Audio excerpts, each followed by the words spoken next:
This week, we're back with more discussions about alternative financing, and we're going to talk about how you can use new equipment financing to help raise a down payment when buying a business. I'm David C. Barnett, and you're tuned in to Small Business and Deal Making, the podcast, YouTube channel, and blog where I talk about buying, selling, financing, and managing small and medium-sized businesses while controlling risk. So if you're looking to take control of your future through buying a business one day, or if you already own a business and you're looking to grow or exit, you've come to the right place. I talk about interesting things, I talk to interesting people, and I answer your questions every week right here. So be sure to hit like and be sure to hit subscribe, and let's get to it. All right, just a reminder for all of you guys, this is a special series I'm doing over the course of the summer about alternative financing, inspired by Neil, who responded to a tweet that I'd put out asking what kind of videos people wanted to see. If you want to join me over on Twitter, my handle is dbarnettmoncton. If you just search David Barnett, small business, I'm sure I would come up in a search result. So let's talk about this.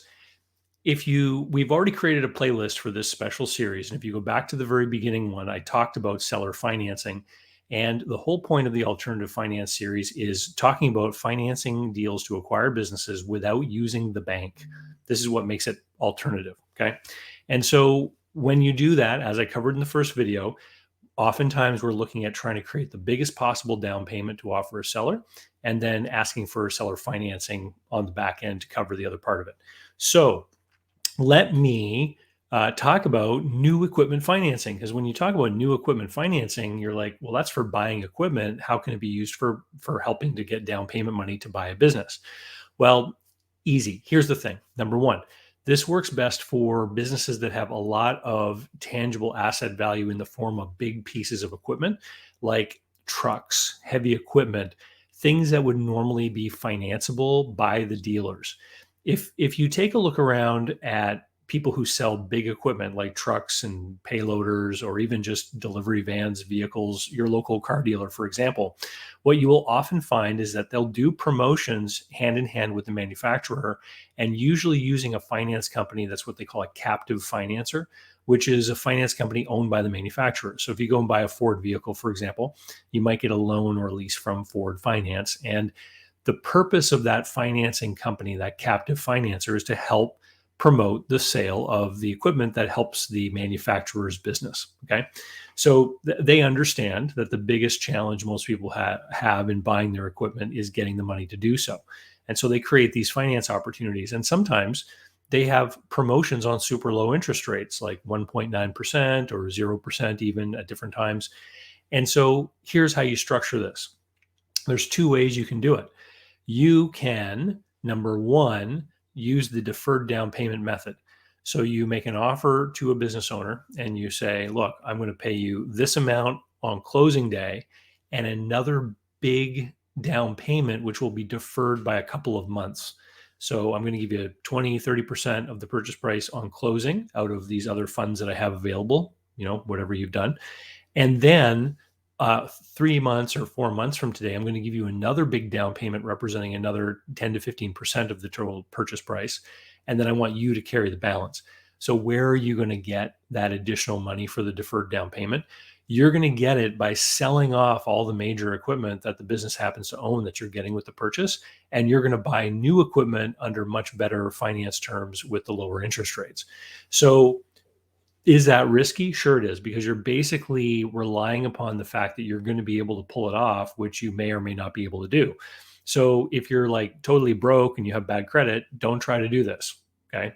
This is most often executed by somebody who knows that they've got great credit, great financial resources, that any finance or leasing company looking at them, even if they've just done an acquisition of the business, they've got other resources, assets, et cetera. They're going to help them be able to cover those payments, even if things go wrong in the business. And this is the key with a lot of these alternative finance stories, is that they can be pulled off by people who are already wealthy, and in particular, people that already own businesses, but they're hard to pull off if you're broke.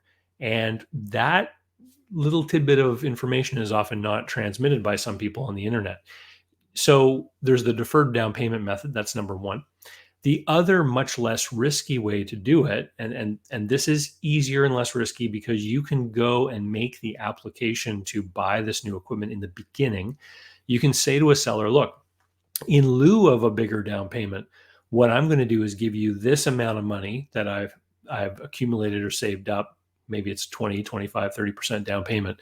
I'm going to give you this on closing day, but you can keep these bigger pieces of equipment and you can sell them off, and that can form another sort of windfall of cash for you from the sale of this business.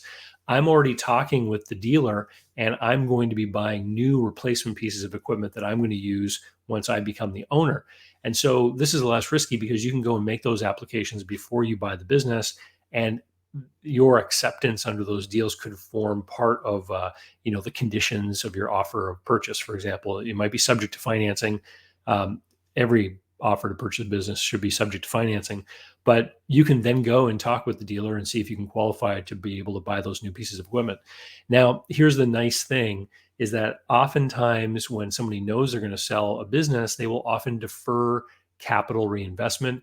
They'll, repair older vehicles instead of buying new ones, and knowing that they're going to be selling the business anyway, right? And so what this often means is that the repair and maintenance costs are going up. So if you can avoid having to acquire that older stuff and you get brand new equipment, then often you're going to be looking at a much better operating expense for that gear. And so this is one of the ways that you can take advantage of some of those low equipment financing offers in order to raise part of the down payment when you buy a business. So I hope you're enjoying the series. If you've ever done this, or if you've ever known of a deal where this has been pulled off, share your stories in the comments below. Other viewers love to check out the comments and see what other people are saying. And don't forget, if you're serious about buying a business, you should be heading over to Business Buyer Advantage, where you can learn all about how you successfully buy a business and control risk, even if we're going into a recession. I added a recession module back in 2019 because I thought everything was, prepped right then for us to get into a recession. The Rona kind of changed all of that, but that's all everyone's talking about right now in the media. So head over to businessbuyeradvantage.com and sign up if you haven't already. I just recently added a new module called an introduction to financial statements. Once you sign up, you have lifetime access. So prior students are able to log back in and see any new modules I add over time.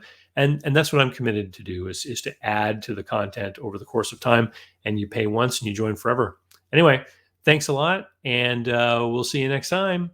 Cheers. So how can you learn more about buying, selling, financing, and managing small and medium-sized businesses?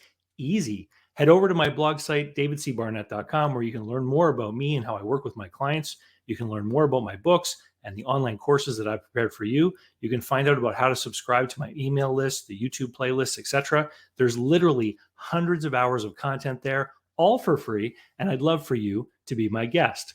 Special thanks go out to Jeff Alpaugh Customs for being my tailor. Men all around the world can look dangerous, just like me, with the help of Jeff Alpaugh Customs. JeffAlpaugh.com. Use the code DCB10 to save. They handle multiple currencies and ship anywhere you happen to be.